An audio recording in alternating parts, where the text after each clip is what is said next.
Hujambo na nikukaribishe mtazamaji wa The World News katika kipindi hiki cha ulimwengu wa siasa. Mimi ni Adam Hussein. Uturuki imezindua kombora lake la kwanza la masafa marefu linalofahamika kama Yildirim. Ni kombora ambalo kwa sasa limebeba vichwa vya habari katika vyombo vya habari vya ulimwengu. Lakini leo tunakujuza na tunakufahamisha kwa mapana kuhusu kombora hili la kwanza la masafa marefu la nchini Uturuki. Kituo cha utafiti na maendeleo cha Wizara ya Ulinzi ya Uturuki kimetambulisha kombora la kwanza la masafa marefu la nchi hiyo linaloitwa Yildirim. Ni kombora ambalo limeonyeshwa siku ya kwanza ya maonyesho ya kitaifa sekta ya ulinzi, anga na teknolojia ya anga za juu mwaka Saha 2026 yaliyofanyika mjini Istanbul. Katika sehemu ya kombora hilo kuna picha ya Bayezid, sultani wa dola ya Ottoman anayejulikana kwa jina la Yildirim, ikimaanisha radi. Pia saini ya Mustafa Kemal Ataturki inaonekana kwenye sehemu ya mbele ya kombora hilo.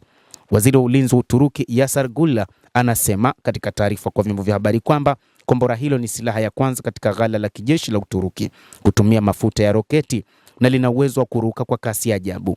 Pia amesema kuwa kombora la Yildirim ndilo kombora lenye uwezo wa kufika umbali mrefu zaidi kuwahi kutengenezwa na taifa hilo.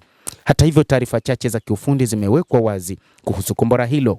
Kwa mujibu wa taarifa zilizokuwa kwenye jedwali lililowekwa mbele ya mfano wa kombora, linaonyesha kwenye maonyesho hayo Yildirim lina uwezo wa kufika umbali wa kilomita 6,000.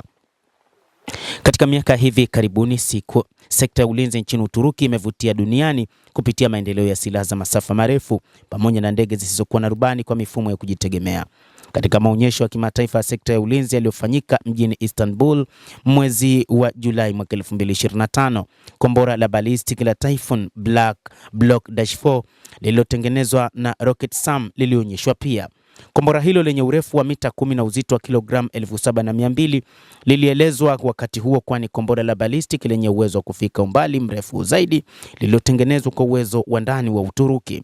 Kwa mujibu wa mtengenezaji, makombora mengine aina ya Typhoon yana uwezo wa kufika umbali wa takribani kilomita 280 huku toleo la Block -4 likikadiriwa kuwa na uwezo wa kufika kilomita 1,000. Kombora la ballistic masafa ya kati la Genk ambalo linaendeshwa na Roketsan pia linatarajiwa kuwa na uwezo wa kufika umbali wa takribani kilomita 2,000. Utengenezaji na usafirishaji wa makombora ya ballistic ya masafa marefu huathiriwa na vikwazo mbalimbali. Baadhi yake vinaweka kupitia makubaliano ya kimataifa ambayo Uturuki imejiunga nayo. Katika miaka ya hivi karibuni, Urusi imetuma makombora ya ballistic ya masafa ya kati kushambulia maeneo nchini Ukraine. Vilevile, Iran imefyatua makombora ya ballistic ya masafa ya kati na marefu kuelekea Israel.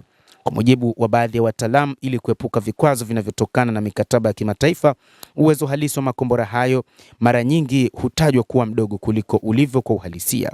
Makombora ya Intercontinental Ballistic Missile ICBM ni silaha zinazotengenezwa kushambulia maeneo ya umbali mkubwa sana. Kila kombora linaweza kubeba vichwa almaarufu warheads kadhaa na kisha kichwa kina uwezo wa kuelekezwa kujitegemea na kupiga malengo tofauti. Nchi kama Urusi, Marekani na China zipo katika orodha ya juu ya wamiliki wa aina hii ya silaha. Pia nchi kama Uingereza, Ufaransa, India, Korea Kaskazini, Israel na Iran pia zinamiliki idadi ya makombora ya aina hii ambayo hufyatuliwa kutoka ardhini au kwenye manowari. Baadhi ya makombora haya yanaweza kubeba vichwa vya nyuklia, lakini pia yana uwezo wa kutumika kwa vilipuzi vya kawaida. Tofauti kuu ya makombora ya Intercontinental na makombora ya kawaida ya ballistic ni umbali na kasi yake. Makombora ya kawaida ya ballistic huwa na uwezo wa kilomita 300 hadi 5,500 wakati baadhi ya makombora ya Intercontinental yanaweza kuzidi umbali wa kilomita 10,000. Lakini kombora la kipekee ambalo linaweza kufika popote na linaweza likatembea kwa muda mrefu zaidi ni kombora la Warusi. Mtazamaji, endelea kutufuatilia nasi tutakujuza mengi yanayojiri katika ulimwengu kupitia The World News. Mimi ni Adam Hussein.